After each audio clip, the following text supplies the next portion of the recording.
Bapak Ibu bisa unduh dulu materinya ya, atau supaya cepat nanti. Karena di situ juga ada aplikasi Excel-nya.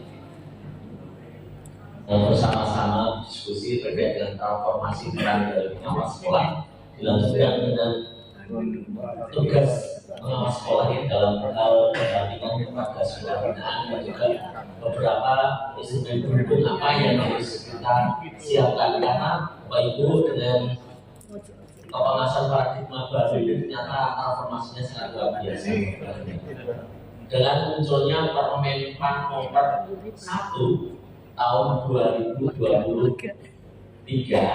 tentang jabatan fungsional Bapak Ibu ya, itu merubah peran dari pengawas sekolah. Saat ini Dupak kan sudah disebut ya, dari penilaian kinerja Bapak Ibu berdasarkan SKP ya, kinerja yang itu merupakan ekspektasi dari pimpinan kita ya, dari pimpinan kita Bapak Ibu.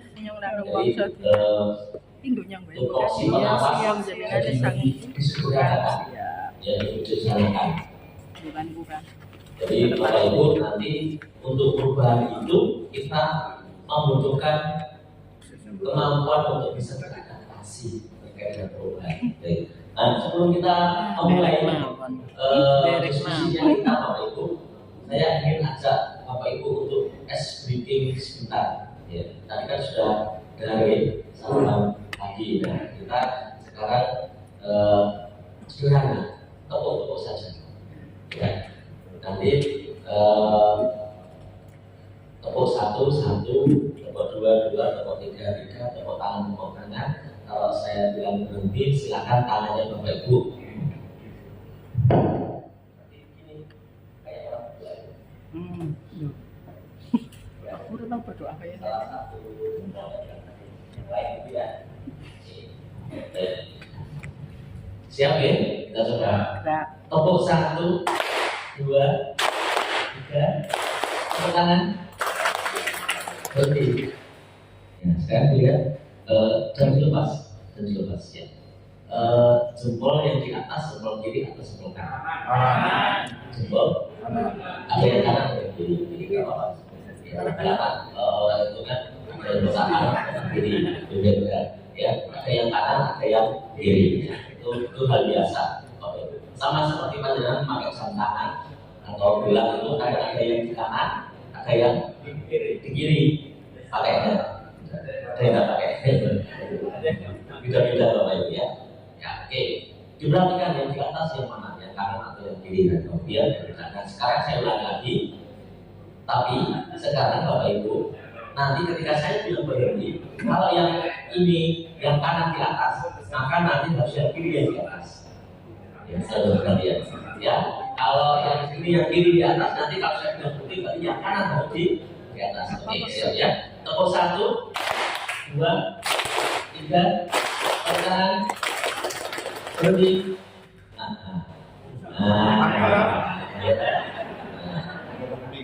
Udah mikir. Ya, itu merubah yang sederhana. Susah ya? Harus mikir. Ngomong kiri kan Mikir kan? angin itu kebiasaan. Ya, itu beliau itu kan jangan dengan ya terbawa ya. filosofi soalnya kan juga kayak gini. Kita Ibu ya. Jadi ketika harus berubah walaupun istilahnya yang awalnya kanannya di atas, jadi kirinya yang di atas, susah. Iya betul. Susah, tidak bisa serta-merta. Nah, nanti Bapak Ibu termasuk bagaimana melakukan transformasi tugas pengawasan ini. Ya, tidak semudah yang kita bayangkan. Butuh sebuah kemauan ternyata. Tadi ya sederhana saja, merubah kanan kiri aja mikir, ya, tidak bisa cepat seperti itu ya. Nah, apalagi nanti terkait dengan tugas kita, dan itu terkait dengan banyak pihak, kepala sekolah, guru-guru, kebijakan, tugas dan sebagainya. Nah, ini butuh sebuah kemauan Bapak Ibu dan kita untuk melakukannya, ya. Itu. Dan korbannya Bapak Ibu, Permen PAN nomor 21 2010 yang menyatakan bahwa jabatan fungsional pengawas adalah jabatan fungsional yang mempunyai ruang tugas, tanggung jawab, kewenangan melaksanakan kegiatan pengawasan akademik manajerial pada sebuah pendidikan. Kemudian ada rancangan perubahannya. Ini sudah disampaikan oleh Dirjen BPK tentang fungsional pengawas ya sekolah atau madrasah. Yang selanjutnya jabatan fungsional pengawas sekolah adalah jabatan fungsional yang dimiliki oleh pegawai negeri sipil yang diberikan tanggung jawab dan wewenang secara penuh oleh pejabat yang berwenang untuk melaksanakan pendampingan dan pembinaan dalam peningkatan kualitas sekolah. Pendampingan dan pembinaan, bukan lagi pengawasan akademik dan manajerial saja. Ya, bukan hanya sekedar itu Bapak Ibu. Nah ini transformasinya. Jadi kalau kita merujuk di Permendikbud nomor 15 2018 tentang beban kerja di sana ya beban kerja itu supervisi itu sudah tidak ada di tugasnya pengawas, ada di situ supervisi itu tidak tugasnya kepala sekolah. Artinya tugas untuk melakukan supervisi kepada guru, ya, supervisi akademik pada guru. Jadi kita punya kewajiban untuk melakukan supervisi, melihat pembelajarannya, dinilai, perangkat pembelajarannya itu hanya kepala sekolah. Nah pengawas apa? Memastikan kepala sekolah melakukan itu. Tugasnya atau memastikan kepala sekolah melakukan itu, melakukan supervisi itu. Kalau kepala sekolah tidak melakukan, kita tunggu kepala sekolahnya. Ya bukan kita yang terjun langsung cek perangkatnya guru, sekian banyak guru ya, apalagi kurang pengawasnya. Yang kemarin di satu korwil hanya 29 sekolah, ya satu pengawas. Berapa gurunya? Oh, semua ngecek untuk toilet. Padahal korwil tugasnya tidak hanya sekedar itu, administrasi juga ya, proses administrasi ya. Pasti tidak maksimal yang dilakukan, ya tidak maksimal. Maka supervisi itu menjadi tugas dari kepala sekolah. Kita memastikan kepala sekolah melakukan itu. Dan kita cek nanti cek dari mana hasil supervisinya. Nah, kita cek apakah sudah sesuai dengan ketentuan supervisi atau belum. Itu kita pembinaannya kepada kepala sekolah atau ibu. Nah kita apa? Pembinaan peningkatan kualitas. Kita dampingi saja. Nah, ini yang kemarin yang saya sampaikan juga. Nah, ini transformasi paradigma, ya. Paradigmanya adalah paradigma dan melayani. Melayani, membimbing, memfasilitasi, itu Bapak Ibu sekarang. Kemudian pentingnya komunikasi, ya, penciptaan lingkungan yang aman, bisa menyampaikan gagasan, masukan, semata untuk mencoba hal yang baru. Kemudian bagaimana pemimpin bisa jadi lebih baik dan kolaborasi masuk ke dalam kelas supaya memberikan input ya Bapak Ibu. Jadi walaupun kita tidak supervisi menilai satu-satu Bapak Ibu, tapi Bapak Ibu boleh sekali waktu untuk melihat kondisi di lapangan di kelas ya. Di situ kita dalam rangka apa? Diskusi ketika ada permasalahan. Ya, ketika ada permasalahan. Jadi misalnya kepala sekolah Bapak Ibu mengeluh begini, guru-gurunya itu dalam pelaksanaan kurikulum merdeka itu masih belum bisa menjalankan pembelajaran sesuai dengan yang diharapkan di kurikulum. Masih pakai cara-cara yang konvensional, belum mengaktifkan siswa dan sebagainya. Itu kepala sekolah atau pengawas. Nah, kemudian pengawas ingin memberikan solusi, tapi tentunya ingin tahu kondisi di lapangannya seperti apa sebenarnya. Boleh kalau itu pengawas nanti masuk ke sana, tapi dalam rangka bukan supervisi, dalam rangka tadi untuk mengetahui ya, mencari data-data real di bagaimana sebenarnya mengajarnya dulu sehingga kepala sekolah mengeluh. Nah di situ nanti kita akan mendapatkan masukan sehingga kita bisa memberikan begini ternyata yang harus dilakukan oleh kepala sekolah, oleh guru-guru misalnya. Nah, itu Bapak Ibu. Jadi kita dalam rangka sebagai pendamping, fasilitator, bukan pelaksana dari supervisi tersebut. Gitu. Nah, tugas kita sekarang disederhanakan jadi 3 ini: pendampingan perencanaan, pendampingan melaksanakan, pendampingnya atau pelaporan kerja. Jadi kita mendampingi sekolah dalam merencanakan ya program sesuai dengan kebutuhan sampai menyusun rencana anggarannya, RKAS-nya di situ. Nah di sini kita sudah pakai perencanaan berbasis data, perencanaan berbasis data. Kemudian memberikan dukungan kepada kepala sekolah rencana kerja, anggaran dan anggaran sekolah, kolaborasi dengan dinas pendidikan, kemudian dan sebagainya. Itu mendampingi merencanakan. Jadi sekolah yang membuat program kerja di sekolah ya sekolah. Nah, pengawas mendampingi sekolah membuat program itu, nyusun RKT, RKS dengan perencanaan berbasis data, memanfaatkan rapor pendidikan. Dia memanfaatkan rapor pendidikan. Nanti kan kita bahas sedikit bagaimana cara kita menyusun RKT, RKS itu dengan menggunakan rapor pendidikan. Kita sudah mendapatkan materi PPD? Sudah. Nanti kita coba praktekkan ya. Lebih agak pendampingan pelaksanaan. Setelah sekolah bikin program kerja, bikin RKT, bikin RKS kan itu dilaksanakan Bapak Ibu. Dilaksanakan. Nah, ketika melaksanakan itu pengawas memastikan bahwa program yang ada di sekolah itu terlaksana. Maka kita mendampingi sekolah melaksanakan itu.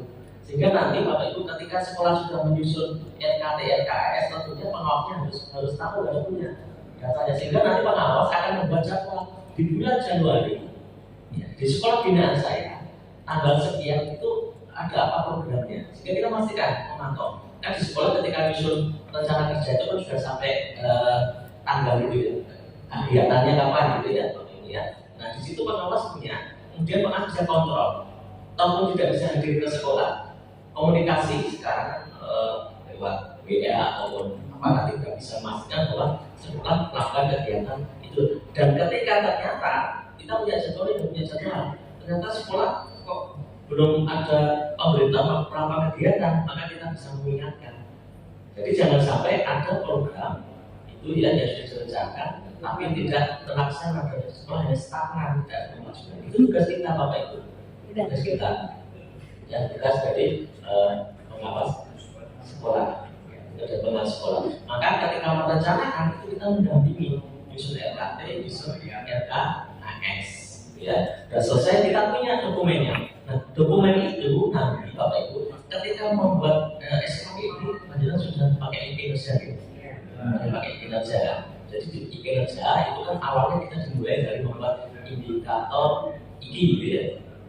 IKI ya, indikator kerja individu IKI. Kemudian dari IKI kita masukkan ke dalam SKP kita. Mohon maaf kalau misalnya belum lanjut. Terima kasih. Alhamdulillah ini kita dapat pencerahan karena ini kami seperti yang ini ada dari kekuatan nanti kelihatannya kok ini lebih rasional. Jadi tugas pengawasan kayaknya lebih efektif daripada yang berulang-ulang tapi sulit dilaksanakan. Yang kami tanyakan para pengawas yang terdahulu ini sesuai dengan dokumen kapan berlakunya. Kalau misalnya sudah berlaku dari sekarang atau sudah berlaku otomatis kami diizinkannya segala administrasi yang kita siapkan kan mengacu ke yang para pengawas. Apakah sudah diberlakukan atau memang menunggu kapan? Ya, jadi secara peraturan ini proses memang belum keluar secara proses finalisasi, tetapi dari kementerian ya, sudah menghimbau kita untuk melakukan itu, termasuk terkait dengan kompetensi pengawas. Sekarang cuma ada 3. Itu sudah dilakukan di uji kompetensi pengawas yang kemarin dalam Permendikbud nomor berapa itu terkait dengan hukum itu sudah muncul di sana. Artinya ini sudah kita lakukan, Pak. Tapi kalau misalnya kami ID-nya sebagai administrasi bumn ini tidak salah, Pak? Tidak salah. Jadi untuk saya pun intinya sudah menggunakan yang ini karena di dalamnya ini Bapak Ibu, ketika kita mendampingi pelaksanaan di sekolah itu sebenarnya sudah mencakup dengan tupoksi kita yang lama dulu, Pak. Pembinaan apa standar kita lakukan di sekolah. melatih guru kita lakukan di sekolah, menilai kinerja yang kita lakukan di sekolah sebenarnya. Jadi pendampingan pelaksanaan ini mencakup dengan tupoksi yang amal dulu kita lakukan sebenarnya. Cuma itu tidak dijabarkan sakral seperti itu karena apa? Kebutuhannya nanti di sekolah itu bisa beda. Tapi sebenarnya yang kita lakukan di pendampingan pelaksanaan itu ya tupoksinya kita itu yang dulu tapi sudah tidak dirinci harus membuat laporan banyak loh pembinaan, laporan bimbingan itu tidak. Jadi laporannya nanti laporan tidak lagi laporan pembinaan sendiri, laporan kita bimbingan ya, evaluasi sendiri, pemantauannya sendiri tidak seperti itu dulu. Tapi intinya sebenarnya di dalam pendampingan pelaksanaan itu yang tupoksi itu yang kita lakukan. Nanti kita perdalam di dalam. Nah ini sudah proses yang kita gunakan, saya gunakan untuk IG saya menggunakan ini Pak. Jadi lebih sederhana. Kemudian tugas kita lebih luas dengan pendampingan pelaksanaan itu lebih luas. Apa artinya? Sekolah butuhnya apa ya itu yang kita berikan. Sekolahnya butuh apa ya itu yang kita berikan. Jadi pendampingan pelaksanaan itu artinya kita mendampingi pelaksanaan program kerja dari sekolah. Ya nanti masing-masing sekolah bisa berbeda programnya. Yang satu sekolah mintanya workshop ini, yang sekolah lain workshop ini beda-beda ya tidak apa-apa. Ya tidak apa-apa. Jadi tidak disamaratakan. Kalau kita workshop ini semua sekolah workshop nanti kebutuhan sekolah bisa beda-beda. Maka pengawas nanti tentunya ilmunya harus lebih luas lagi karena permintaan sekolah akan berbeda. Mungkin akan macam-macam. Tadi itu.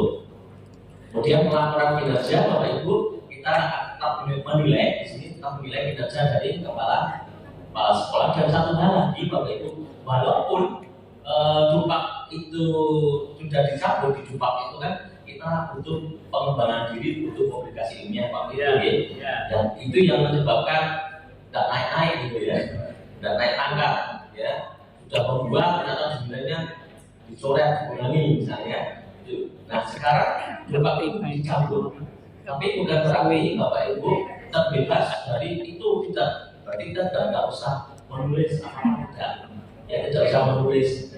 Bapak Ibu tetap harus ya membuat karya. Nanti di sini melaporkan pelaksanaan rencana kerja dan anggaran sekolah kepada dinas terkait. Bapak Ibu nanti di pelaporan kinerja Bapak Ibu diminta membuat praktek, hanya diminta cerita di akhir tahun nanti Desember, menceritakan, merefleksikan apa yang sudah Bapak Ibu lakukan, dan cerita itu nanti Bapak Ibu publikasikan. Kalau mau dibuat jurnal ya silakan, kalau mau dipublikasi ke web atau bikin blog dan sebagainya silakan. Intinya di akhir tahun panjenengan nanti membuat cerita praktek baik apa yang sudah dilakukan dalam pendampingan ke sekolah. Cerita, bukan penelitian. Praktek baik, jadi praktek baik itu formatnya karena kita hanya cerita apa yang kita lakukan dan itu harus dipublikasi. Pada best practice itu tidak ada format bakunya, cuma kalau ada lomba itu diformatkan kalau ada lomba. Tapi format bakunya sebenarnya best practice itu tidak ada, karena best practice itu hanya cerita pengalaman saya ceritanya sebenarnya bagi. Maka panjenengan menuliskannya nanti ya di cerita. Cuma kalau lomba itu dibuat satu, ini isinya bagus itu kalau lomba. Biasanya kalau nggak lomba nanti berbeda-beda kan jurinya nanti di sini. Maka kalau lomba ada sistematikanya. Kalau kita mau ikut itu ya silakan. Tapi kalau best practice sebenarnya tidak ada format bakunya seperti PTS itu atau PTK itu. Jadi kan kita isinya hanya cerita atau refleksi. Ya, refleksi apa yang kita lakukan. Nah, itu tetap kita harus menulis itu. Ya, dan itu lebih sederhana karena menceritakan apa yang kita lakukan. Dan pasti Bapak Ibu bisa karena dalam setahun pasti kita melakukan sesuatu kan gitu ya. Beda dengan penelitian tindakan sekolah. Nah, kita harus membuat ini. Mereka apa yang kita lakukan dan butuh waktu khusus untuk penelitian. Tapi kalau best practice tidak, jadi setahun itu Bapak itu melakukan apa diceritakan. Kita dalam mendampingi perencanaan seperti ini, di sekolahnya, kemudian kita mendampingi pelaksanaan yang kita lakukan di sekolah A seperti ini, sekolah B dan seterusnya. Termasuk nanti di akhir bagaimana penilaian kinerja dari sekolahnya Bapak Ibu sekalian. Nah itu format laporan kinerjanya kita nanti di akhir dalam bentuk cerita. Nah ini Bapak Ibu ureannya, ya ureannya nanti kalau di kita, ya tugasnya ini memang 3, tapi ureannya nanti menjadi 4. Karena kita diawali dulu sebelum kita mendampingi harus membuat perencanaan. Terus harus membuat perencanaan kerja. Dalam file itu saya contohkan perencanaan karena ini jenjangnya SD SMP, ya saya ambilkan contoh punya Bu Enda, pengawas pembelaan itu. Pak, dari PAU saya belum punya. Oh, contohnya itu nyambilnya untuk pengawas SD, tapi sebenarnya PAU juga bisa mempublikasi itu, tinggal mengganti saja. Cuma di sana kan PAU SD jadi 1 gitu lagi. PAU SD jadi 1 gitu. Ya. Jadi yang lebih mendekati ke pertandingan. Ada contoh, itu contoh perencanaannya ya, perencanaannya ya itu. Identifikasi hasil pendampingan tahun sebelumnya sama strategi. Nah, di strategi pendampingan itu nanti yang akan kita munculkan pakai aplikasi tadi Bapak Ibu di Excel itu. Saya juga ada aplikasi SD sama SMP. Bapak Ibu nanti untuk itu nanti butuh rapat pendidikannya sekolah binaan. Nanti akan kita masukkan, kita simulasikan. Kemudian yang kedua pendampingan perencanaan sekolah. Jadi pendampingi dan kepala sekolah dalam merefleksikan rapor pendidikan. Ya, merefleksikan. Jadi yang saya sampaikan kemarin Bapak Ibu, kita buka dashboardnya di situ. Kemudian kita bersama-sama dengan pengawas dengan kepala sekolah dulu kita lihat indikator prioritasnya itu, kemudian kita tentukan mana sih yang jadi akar masalahnya dari dashboardnya itu. Memang di Excelnya ada, kita menuju Excel itu sudah ada rapor ada, rekomendasi prioritas ada, kemudian seluruh rekomendasinya ada, kemudian yang RKAS itu ya, teman-teman RKAS ada. Tapi kita perlu tahu Excel ini dampaknya dari mana toh, maka kita juga perlu buka dashboardnya Bapak Ibu. Jadi tidak hanya pakai yang Excel itu, tapi kita perlu tahu, kita harus buka dashboardnya. Ini itu dapatnya dari mana di dashboard itu. Maka kita nanti harus bisa membaca dashboard platform pendidikan. Nanti kita ulas juga. Oke, sebentar bagaimana cara membaca dashboard itu sehingga kok muncul rekomendasi prioritasnya di Excel seperti apa. Maka Bapak Ibu pengawas harus tahu karena nanti harus mendampingi kepala sekolah merefleksikan rapor pendidikan. Jadi mungkin setelah ini kita pendidikan baru ini rilis Mei kemarin. Rata-rata kan belum kita eksplor, tapi kan kita lihat ternyata banyak sekolah yang belum eksplorasi. Ya, banyak sekolah yang belum melihat sampai detail kemarin. Dan itu juga pada dengan nanti sudah tahu sarannya kan masuk ke sekolah gunanya, kemudian dieksplor satu-satu. Ini dulu kekurangannya kita dari sini. Kemudian pendampingi penyusunan rencana program sekolah pendidikan. Dari rapat pendidikan itu nanti ada LK yang namanya RKT dan RKS. Nah, kalau kita membuat dari situ, maka pasti akan nyambung antara RKT dan RKS. Selama ini di sekolah itu antara RKT dan RKS akan tidak nyambung. Yang membuat tidak teralur sendiri-sendiri yang bikin RKT siapa, yang bikin RKS siapa. Jadi yang bikin RKT tim penjamin mutunya, TPMPS-nya, yang bikin RKS bendaharanya. Tapi kalau jejaknya itu tidak nyambung. Nah, pengalaman kami Bapak Ibu, ketika diperiksa oleh inspektor kan sekolah negeri bisa diperiksa ya, inspektorat itu selalu diminta NKT-nya Pak sampai RKS-nya. Ketika tidak nyambung, jadi temuan.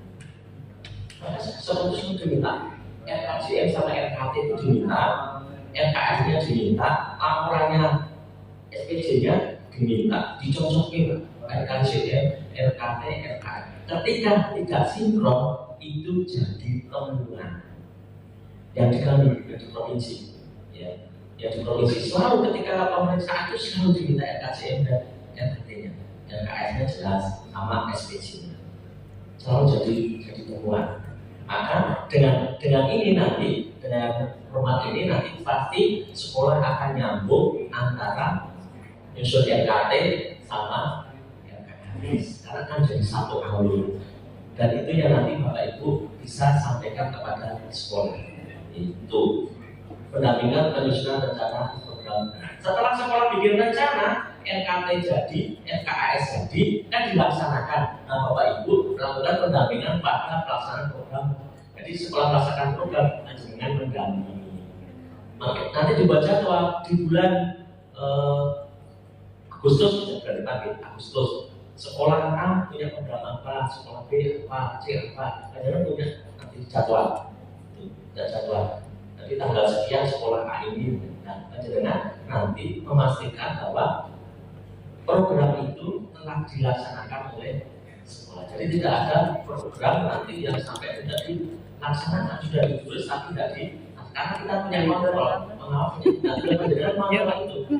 Seberapa butuh duit sering Kalau jalan tidak apa ya? ke sekolahnya, ya nanti kita komunikasi. Apakah ini sudah dilaksanakan, minta laporan yang mana foto-fotonya. Bapak Ibu kumpulkan itu. Jadi laporan dari sekolah itu bagaimana dikumpulkan? Itu akan jadi laporan manajemen. Jadi nanti ada form, nanti akan saya kasih form. Ini laporan terkait dengan pendampingan. Masuk ada foto. Nah itu akan menjadi bukti untuk SKP. Jadi kan di SKP sekarang ada bukti dokumen dimasukkan ke bed itu Bapak TV satu bulan harus punya datanya kan, pendampingan ke sekolah dalam 1 bulan Agustus itu. Nah itu laporannya. Jadi nanti yang diupload ke webnya itu nah nanti formnya saya ya di situ ada fotonya, itu yang diupload. Nanti tugas kerjanya nanti kalau dulu bukan bikin apa laporan sebagainya itu ketika butuh mendekati mulai angka itu ya belum tentu setiap tahun kita bikin belum tentu ya setiap tahun kita bikin kalau orang akad belum akad bikin tentunya berapa tahun kecuali memang ada minat nah sekarang itu ditonton karena tapi setiap bulan mungkin nanti terkait dengan tambahan penghasilan mungkin yang ada yang punya ada apa? Belum.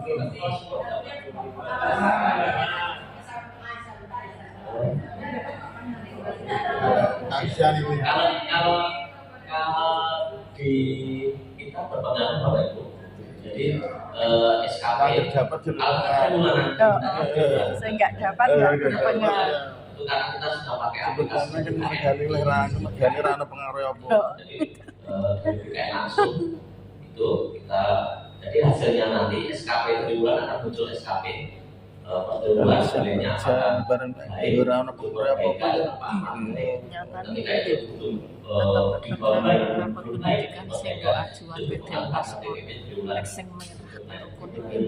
waktu pendidikan. Kalau waktu pendidikan saya gunakan Desktop. Segala persentase kenaikannya kenaikannya sedikit, penurunannya sedikit. Ini orientasi pengawas sekolah saat ini. Nah, kemudian untuk metode pendampingannya, ya kita ada training, mentoring, ada coaching, counseling, mungkin fasilitating gitu ya Bapak Ibu, itu yang kita lakukan. Dan nanti metode ini kapan kita melakukan? Kapan training, kapan mentoring, kapan coaching, kapan fasilitating, kapan konsultating itu. Nah nanti dari hasil analisis kita di aplikasi yang saya berikan akan muncul sekolah ini butuh training, sekolah ini butuhnya mentoring, sekolah ini butuhnya coaching gitu ya. Coaching. Tanya Pak. Jadi ini klinik coaching. Monggo Pak. Tadi 4 itu kan apelnya kuning, tapi yang satu merah itu coaching apa? Nah, ini coaching ya. Kucing merah itu Pak. Jadi begini Bapak Ibu. Training knowledge training. Jadi training itu hanya dari kita yang punya pengawas yang punya ilmu ditransfer Jadi berpusatnya pada kita, berpusatnya pada narasumbernya, pengawasnya. Mentoring itu juga sama. Kalau mentor itu menduplikasi, ini kita punya kemampuan apa, kemudian kita mentorkan, kita menduplikasi dari apa yang kita miliki. Kalau konseling juga kita sebagai konselor memberikan advice, nasihat dan sebagainya. Nah, kalau coaching berbeda. Coaching itu berpusat kepada si coaching, kepala sekolah atau guru.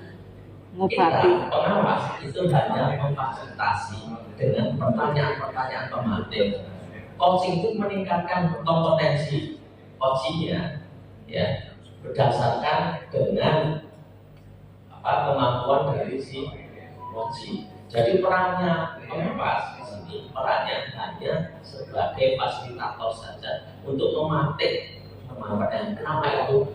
Dan itu yang sekarang ditekankan harus kemampuan coaching harus dimiliki oleh seorang pengawas. Karena coaching ini meningkatkan kemampuan seseorang berdasarkan dengan kemampuan si coaching. Ini berdasarkan teori siapa yang bisa mempengaruhi perilaku diri kita? Siapa yang bisa mempengaruhi perilaku diri kita, mengontrol perilaku diri kita, yang kita sendiri, bukan orang lain. Gitu, ya, yang bisa mengontrol perilaku kita, ya kita sendiri, bukan orang lain. Maka kalau kita ingin maju, ingin bisa, yang mestinya datang dari diri kita sendirinya itu. Kalau hanya perintah dari orang lain, perintah pengawas, selagi pengawasnya kontrol, kita lakukan. Tapi kalau tidak dikontrol, ya kita kembali lagi. Kalau diawasi ya bisa. Kalau tidak diawasi ya kembali lagi. Pola-pola itu karena kita coaching ini biasa dilakukan supaya muncul self confidence. Mereka mau bergerak, mau mereka maju, itu karena keinginan diri. Jadi kenapa coaching ya kita, dan itu yang pelajaran coba harus lakukan. Guru kelas sekolah maju supaya dari kemauannya sendiri untuk maju karena takut pengawasnya, takut kepalanya. Ya kalau pengawasnya ganti, pengawasnya tidak menangkapkan, akhirnya kembali lagi nanti. Kalau tidak dari diri sendiri, itu lah maksudnya dibuat merah. Dan pengawas harus punya kemampuan lebih berat dia sedikit ini membuat refleksinya. Nanti Bapak Ibu kita tentunya ada situasi, kita cerita situasinya, kemudian kita cerita tantangannya, kemudian kita cerita apa yang kita lakukan aksinya, kemudian kita cerita evaluasinya saja. Ini metode nanti menulis praktek baiknya dengan start. Jadi urutannya kita cerita dulu situasi awalnya seperti apa, situasinya, kemudian kita cerita tantangannya apa dengan. Nah, kalau kita punya tantangan atau tertentu masalah ya, masalahnya apa, kemudian aksi itu apa yang kita lakukan. Di akhir nanti kita tuliskan hasilnya, refleksinya. Itu untuk penulisan praktek akhirnya. Itu yang kita ceritakan, situasi, tantangannya, aksinya apa, kemudian refleksinya, metodenya adalah start. Ya, itu. Kalau ini saja Bapak Ibu uraiannya ya, nanti tidak usah saya uraikan. Saya ini karena uraian tadi, silakan Bapak Ibu baca sendiri kalau ini ya. Nah, saya akan mencoba dulu Bapak Ibu terkait dengan bagaimana kita nanti mendampingi sekolah dalam merefleksikan intinya mana berdasarkan pendidikan. Berarti kan identifikasi menyusun rencana ya, LKT butuh anggaran, seperti butuh anggaran. Nah, contoh ini contoh yang berbeda contoh saya Bapak Ibu ini dashboard. Jadi untuk bisa masuk ke sini Bapak Ibu dibutuhkan dari kepala sekolah atau guru atau TU. Guru KPKP dong. Belum bisa terakses langsung ke sekolah pilihannya. Yang bisa buka kepala sekolah, guru atau TU. Dari sini itu jadi Bapak Ibu yang dari BBM khusus monitoring PBD. Betul. Ini masih proses karena apa? Karena untuk memetakan pengawasan dari sekolah apa itu yang lama se-Indonesia susah memetakannya. Bikin pengawasan apa jenengan? Ganti-ganti itu. Nah itu kesulitannya di level pengembangan. Untuk ini, gitu ya. Tidak ini Ternyata ya memang untuk memetakan ya pengawas ini sekolah binaannya ini itu sangat tidak ada jalannya. Adanya kan hanya di level daerah masing-masing. Jadi bagian tugas itu tidak sampai ke pusat data itu sehingga mereka kesulitan untuk memberikan akses kepada pengawas sekolah gitu. Nah ini jadi Bapak Ibu ini contoh saja ya. Jadi kalau Bapak Ibu kita melihat nanti mengeksplor gitu ya, mengeksplor. Kalau ada merahnya, itu berarti yang merah itu yang dari sebuah prioritas. Ya. Misalnya ini ya. Jadi ini contoh SMK berapa Bapak Ibu? Di SMK itu ada 8 indikator prioritas. Indikator prioritas ini Bapak Ibu 1, 2, 3, 4, 5, 6, 7, 8. Kalau di SD dan SMP hanya 6 indikator prioritas, hanya 6. Tapi di SMK tambah 2, ke kasar SMK. Nah, Bapak Ibu saya tunjukkan. Di sini bagaimana kita membaca terkait dengan prioritas. Yang pertama kita lihat warna. Kalau ada warna yang merah, berarti merah itu adalah prioritas. Artinya merah itu kurang. Merah itu kurang, kuning itu sedang, hijau itu baik. Ya, boleh. Nah, kurang. Nah, di sini kurangnya ada 2. Kurangnya ada 2 ya. Yang merahnya ada 2. Terus bagaimana kita menentukan di antara 2 ini mana yang prioritas? Yang kita lihat berikutnya adalah peringkat. Peringkat ya, peringkat kalau SD SMP itu peringkat di tingkat kabupaten kota. Tapi kalau SMK kan di provinsi, levelnya kan di provinsi. Maka peringkat ini kita lihat di sini yang merah yang numerasi itu peringkat menengah. Yang paling enak itu peringkat bawah, maka yang menjadi prioritas adalah yang bawah. Ya, yang bawah karena urutannya paling bawah itu peringkat bawah, atasnya menengah bawah, menengah atas. Maka peringkat bawah yang ini itu menjadi prioritas. Ya ini berarti prioritasnya lebih enak. Sama Bapak Ibu misalnya yang SMP, non SMP ini tadi yang kuning cuma satu, tidak ada merahnya. Kuningnya satu, berarti yang kuning ini adalah prioritas numerasi. Ya. Kemudian setelah di SD, ini ada SD ya, disuruh ya. Hijau semua Bapak Ibu. Berarti baik semua Pak. Baik semua. Nah, kalau udah baik semua apa ya sekolah tidak punya program? Ya, teman punya program kan. Ya. Baik di sini belum tentu nilainya baik Bapak Ibu. Baik di sini belum tentu baik itu karena apa? Karena dibandingkan dengan sekolah lain. Baik, misalnya karakter di sini terus baik. Misalnya karakternya baik, tapi kalau kita lihat nilainya Bapak Ibu, ternyata nilainya 58 dari 100.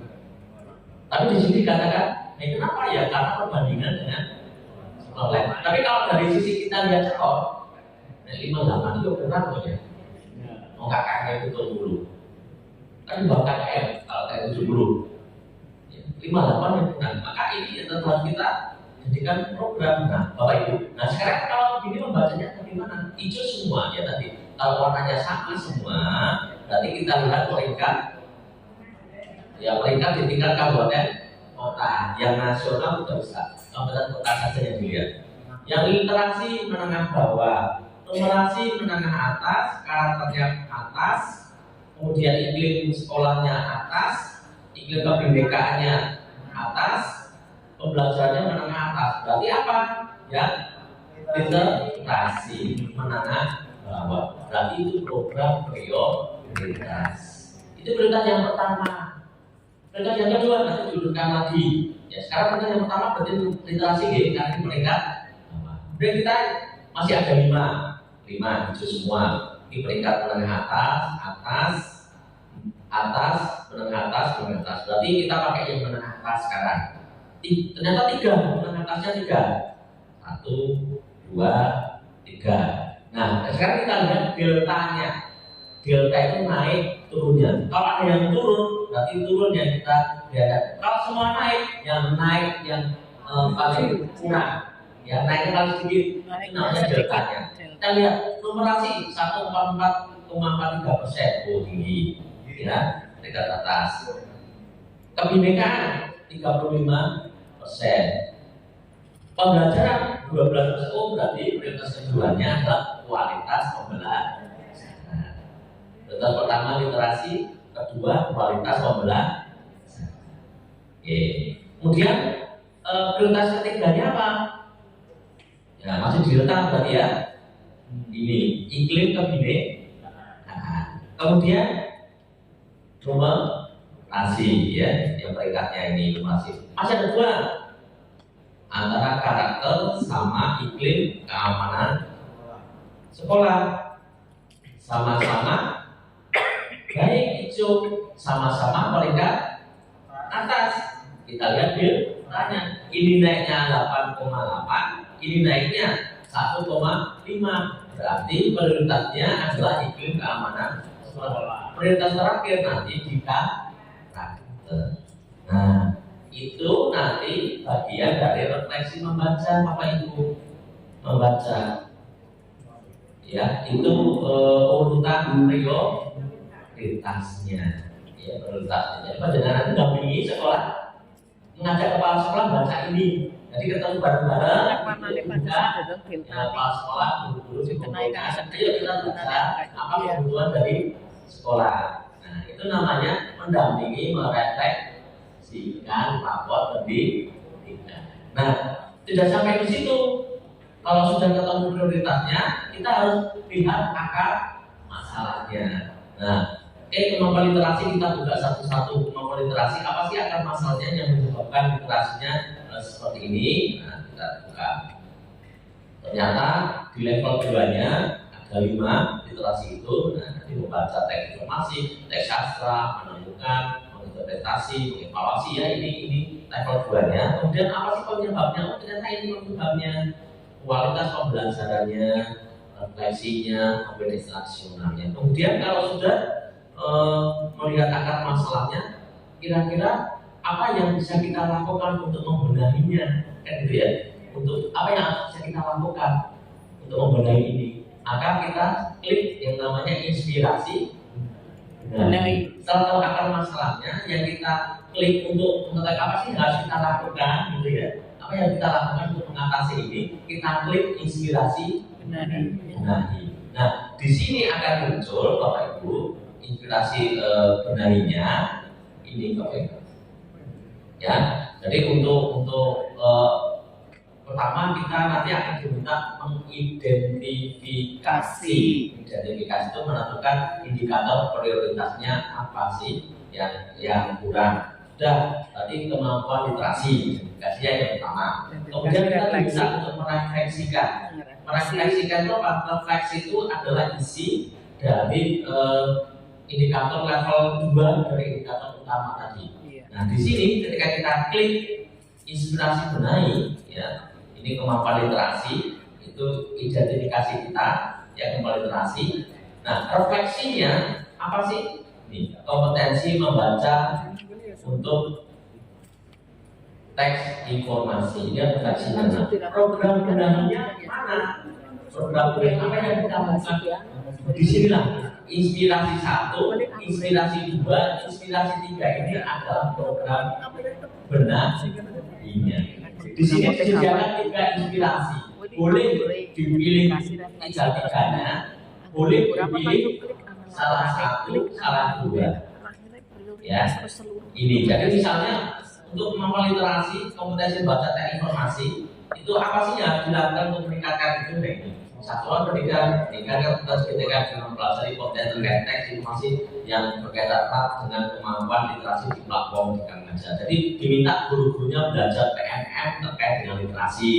Itu inspirasi pertama, ya. Atau Ada lagi inspirasi kedua apa? Pendidikan mengintroduksi pembelajaran tentang teks informasi yang berkaitan dengan kemampuan literasi sosial. Jadi pembelajarannya guru itu terkait dengan bagaimana teks informasi. Itu yang kedua. Saran yang kedua. Satu pendidikan mesti ada kebijakan dan menganggap terkait penguatan literasi. Jadi sekolah membuat program terkait penguatan literasi, membuat pojok baca, membuat taman baca misalnya, ada bulan bahasa misalnya itu yang ketiga. Ketiga-tiganya mau dipakai silakan. Guru disuruh belajar PMM juga, terus kemudian pembelajaran guru juga terkait dengan teknik informasi literasi, kemudian sekolah mengadakan pojok baca, taman baca atau kegiatan-kegiatan literasi, lomba-lomba misalnya, atau sensi yang SMP mungkin bisa, boleh tiga-tiganya diprogramkan silakan. Tapi mau pilih salah satu, yo silakan, karena kondisi sekolah itu berbeda-beda dari sisi penganggaran. Ya, jumlah siswanya beda-beda, dapat bosnya juga beda, kemampuan penganggaran sekolah juga berbeda. Sekolah negeri, sekolah swasta berbeda. Nah, ini program yang harus dibenahi. Kemudian kalau mau belajar, anggarannya terbatas Pak. Saya pilih yang PMM saja yang gratis, PMM gratis, ya. Maka silakan nanti diklik lihat materi di Merdeka Mengajar ini. Kalau diklik larinya ke PMM, materi PMM-nya apa sih yang akan dipelajari? Ya, apa yang akan dipelajari di PMM? Jadi, monggo. Terima kasih. Jadi kita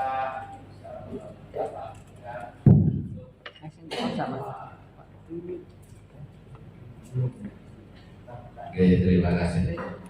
Kita bisa mendapatkan pencerahan untuk beberapa cara analisa rapor pendidikan yang kita dengarkan ini tadi, berarti menganalisa secara eksplor langsung online ya. Kemudian sementara itu tersedia file download yang monitoring dan evaluasi ringkas rekomendasi. Pertanyaan kami untuk menjawab pertanyaan para kepala sekolah adalah keuntungan apa yang akan didapat dari sekolah untuk melaksanakan analis tentang ekspor. Ini memang harus dijawab Pak, supaya kami juga bisa menjawab itu. Soalnya yang susah sinyal ini kan pekerja download itu lebih menguntungkan dari sisi yang lain. Terima kasih, kita coba. Jadi Bapak Ibu dalam identifikasi, proteksi dan benahi ada tiga cara. Cara yang pertama ekspor dan cara yang kedua penjualan ekspor di cara yang ketiga dengan melihat digit laporan rapor. Ada tiga cara. Yang disarankan silakan mau pakai cara yang mana? Ya, yang paling mudah cara yang kedua di Excelnya langsung, karena di situ sudah ada laporan. Tapi saya selalu menyarankan boleh dipakai cara yang kedua untuk langsung melihat ini yang tapi kepala sekolah harus tahu. Kan cara kedua itu Excelnya itu didapat dari mana? Harus tahu sumbernya, bukan hanya dapat Excel, harus tahu sumbernya. Oh, rendahnya itu begini seperti ini itu dari mana? Dari ini. Maka tetap harus kita buka materi untuk mengeksplor. Yang walaupun nanti di Excelnya ini itu sudah ada prioritas kita ya. Di sini kan nanti kemampuan literasi sama dengan yang kita identifikasi ya Bapak Ibu ya. Di sini tadi kan juga ringkasannya yang pertama adalah kemampuan literasi. Di Excelnya juga kan sama literasi. Nah, supaya tahu kenapa kok literasi ini yang jadi padahal nilainya 76. Sedangkan di sini yang kualitas pembelajaran misalnya nilainya 68, kepala yang 76, yang prioritas bukan yang 68. Gitu. Oke, saya tangkap. Jadi sekolah atau kepala sekolah dalam hal ini harus tahu manualnya cara mendapatkan ininya ya. Jadi saya nih karakter itu nilainya 58, tapi pemerintah Jawa sendiri yang ini literasi 76, kepala jadi peringkat atas nasional. Kalau tidak membaca di sini, kan tidak tahu, tidak menerangkan, tidak menerangkan kita biasa itu cara bacanya. Kenapa bisa dapat itu? Kan sekolah kalau mereka kritis kan bertanya, literasi saja nilainya 76, peringkat 1 rekomendasinya. Tapi karakter saya nilainya 58, jadi peringkat akhir. Tidak sekolah biar ngerti tiap detailnya. Ya, katanya kepada pengasuh, Pak, kok ini kok seperti ini, benar nggak ini Pak Excelnya? Nah, panjenengan menerangkannya, menjawabnya dengan buka dashboard. Maka ini penting, kepala sekolah memahami ini. Ini adalah asal usul Excelnya tadi. Ini asal usulnya Excelnya tadi. Lagi, ini penting. Walaupun nanti ketika nyusun RKT, RKS, Pak mau pakai cara yang kedua, masuk diambilkan dari rekomendasi itu tidak apa-apa, nyusunnya RKT. Tapi untuk melihat, merefleksikannya, awali dulu dari menonton dashboardnya. Awali dulu dari sini. Asalkan ini asal usulnya muncul Excel di lagi. Oke, terima kasih. Nanti kalau nanti nggak tahu ini juga bingung jawabnya, Pak. Nggak tahu jawabnya. Iya itu. Cara dua itu hanya cara untuk usul RKT, cara yang terbaca terpusat apa tadi eksplornya itu kalau kita nggak ini, kalau nggak eksplornya nggak hanya mundur ya, hanya laporannya mundur saja, ini aja.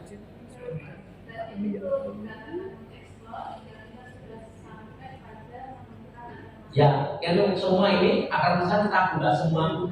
Itu namanya dikatakan ekspor. Ya, sudah terbaca. Jadi ini akan masalah diklik, dibuka, dibaca ini, ditonton, kita pindah lagi ke sini.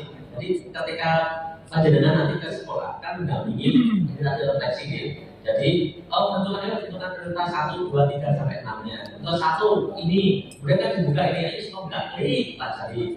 Kemudian dibaca deh. Kemudian kita jual satu kali, dibaca lagi. Oh ini bulan ini. Nanti selesai sampai putus nangka sudah selesai pakai ekspor. Sekolah sudah dianggap pakai ekspor. Itu.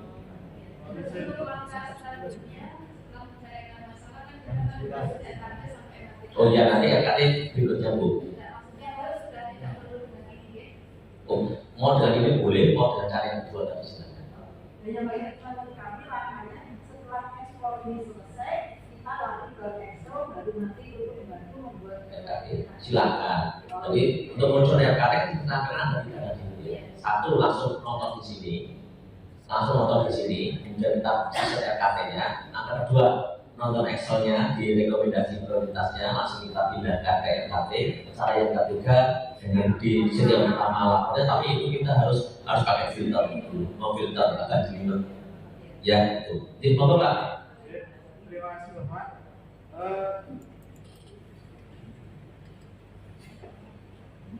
Dulu baru satu.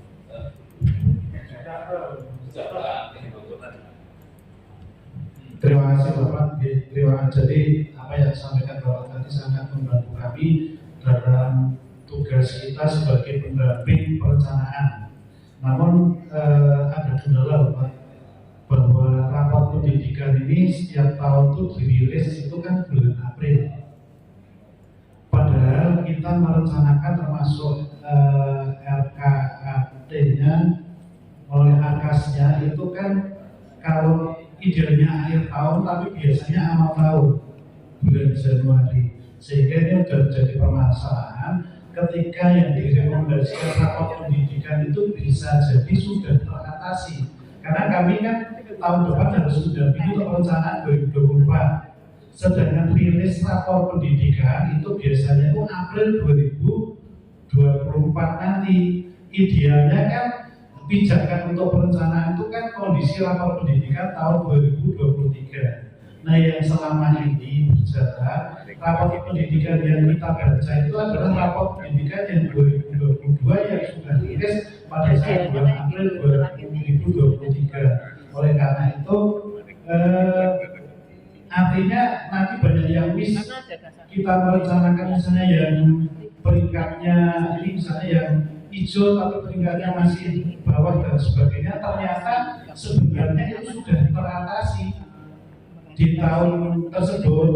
Akhirnya kan perencanaan ke depan kan tidak valid lagi, tidak berdasarkan data. Karena perencanaan berbasis data itu idealnya ya data yang kita rencanakan itu adalah data tahun sebelumnya.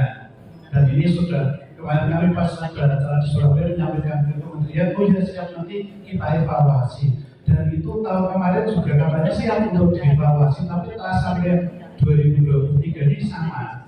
Artinya mungkin ada kendala proses dari AN sampai ke rilis itu ternyata membutuhkan waktu yang lama. Karena itu kepada Bapak kami menitipkan pesan semoga pusat itu bisa merilis lebih cepat akhir tahun sehingga perencanaan berbasis data, apalagi kita sebagai pengawas yang tugasnya mendampingi perencanaan ini bisa lebih valid lagi. Kalau selama ini kan jadi tidak terbaca, jadi sing belum karena belum rilis gitu.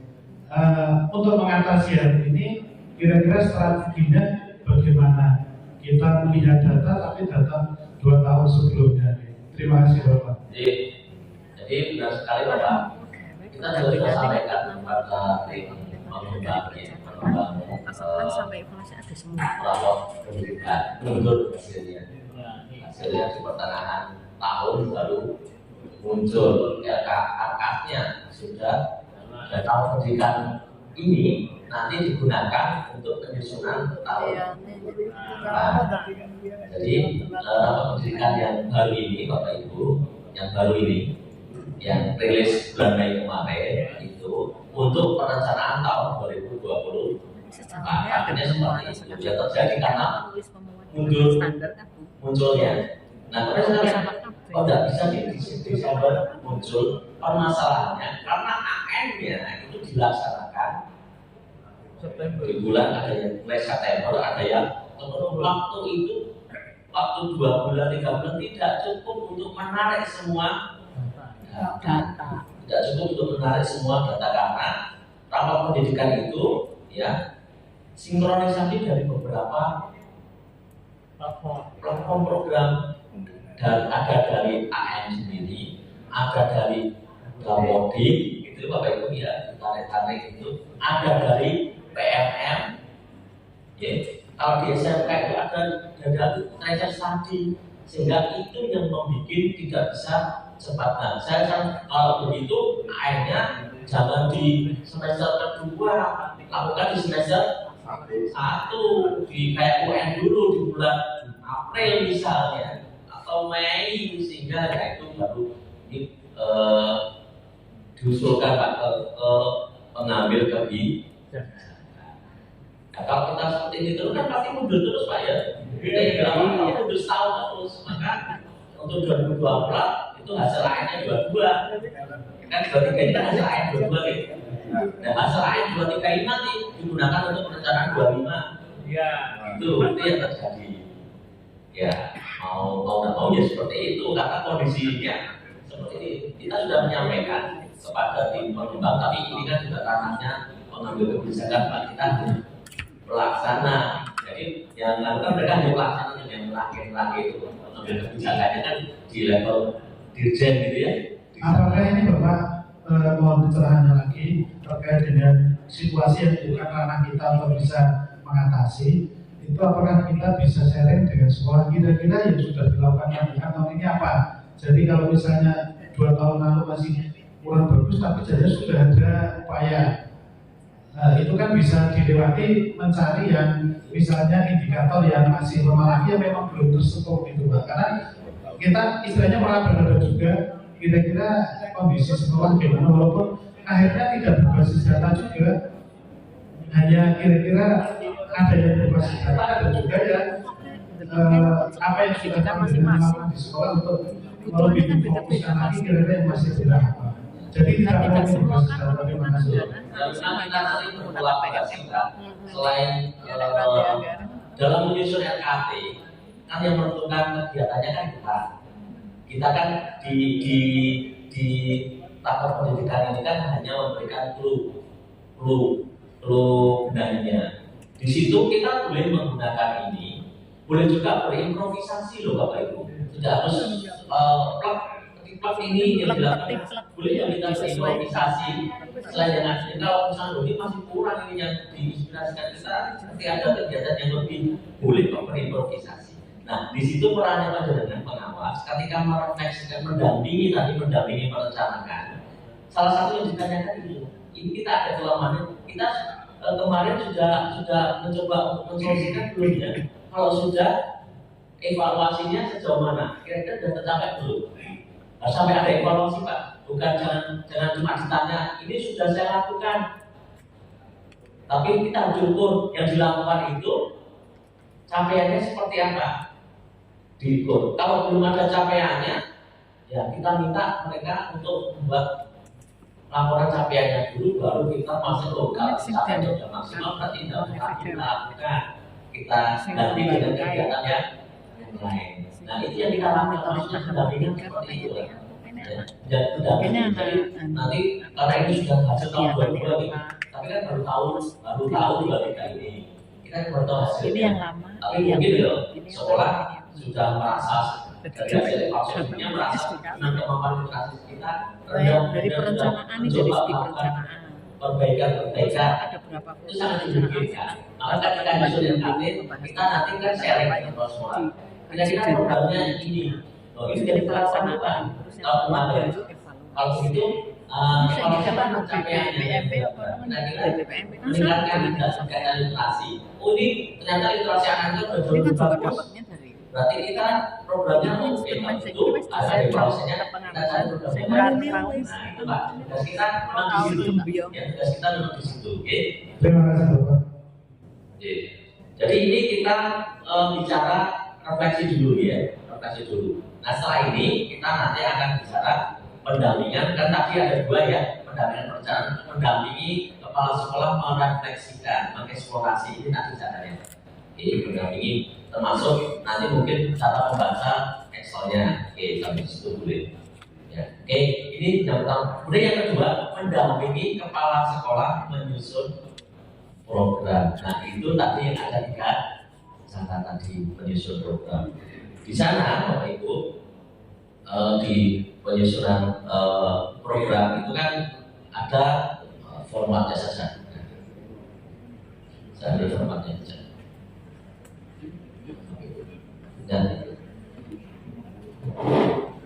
Nah selanjutnya kita akan mendampingi sekolah untuk menyusun RKT gitu ya, menyusun RKT.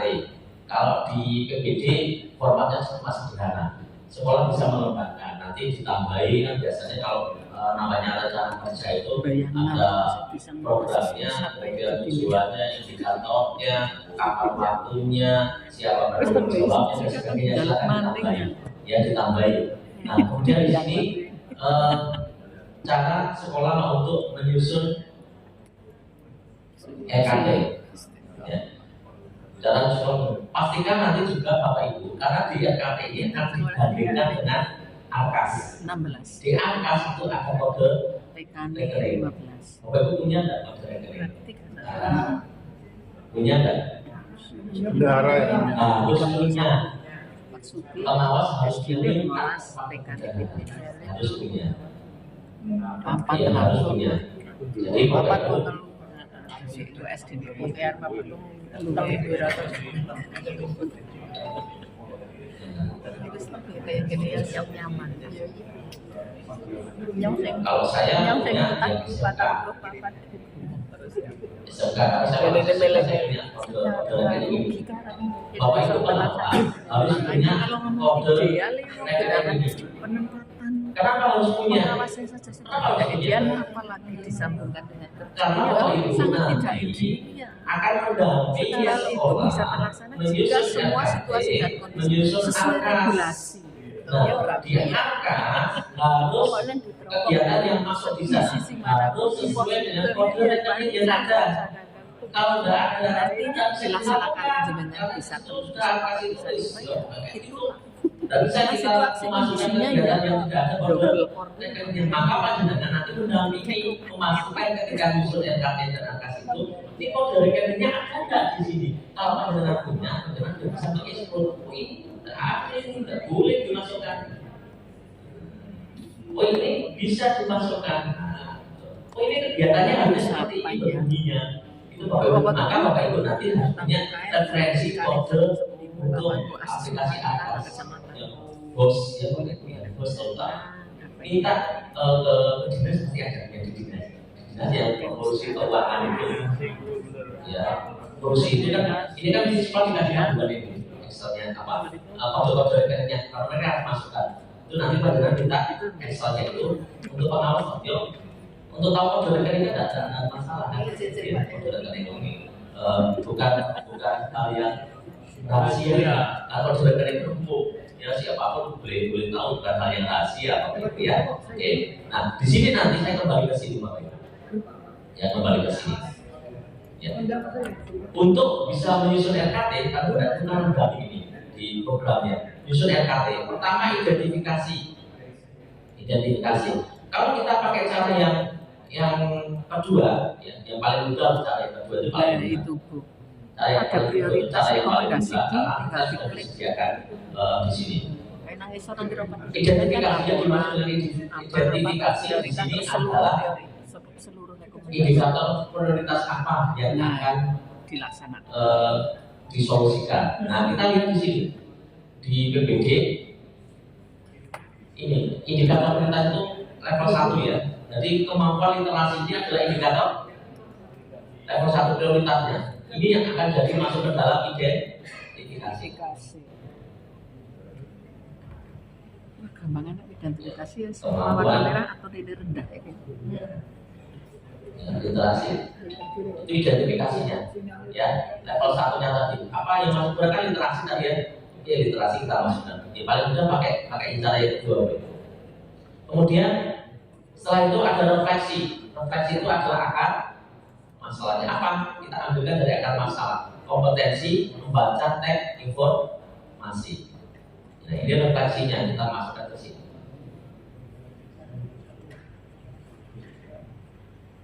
Nah, kemudian ada program benahi. Benahi itu yang mana Bapak Ibu? Yang mana? Di sini itu kalau kita lihat benahi itu ada program benahi, inspirasi benahi, tautan, contoh kegiatan.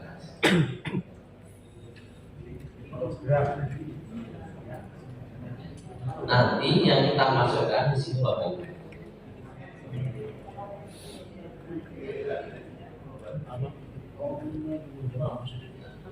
Yang kita masukkan, yang benahi itu adalah kita ambilkan dari inspirasi. Di sini ada tiga. Mau dimasukkan tiga-tiganya silakan. Mau dipilih salah satu silakan. Salah dua silakan sesuai dengan kondisi kemampuan sekolah. Tentunya yang masuk ke sini nanti kalau kita buka dengan angka dan butuh biaya. Nanti ada program yang butuh biaya, ada program yang tidak butuh biaya. Yang butuh biaya akan masuk di angka, yang tidak butuh biaya akan masuk.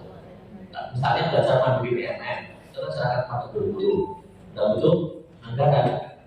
Di programnya ada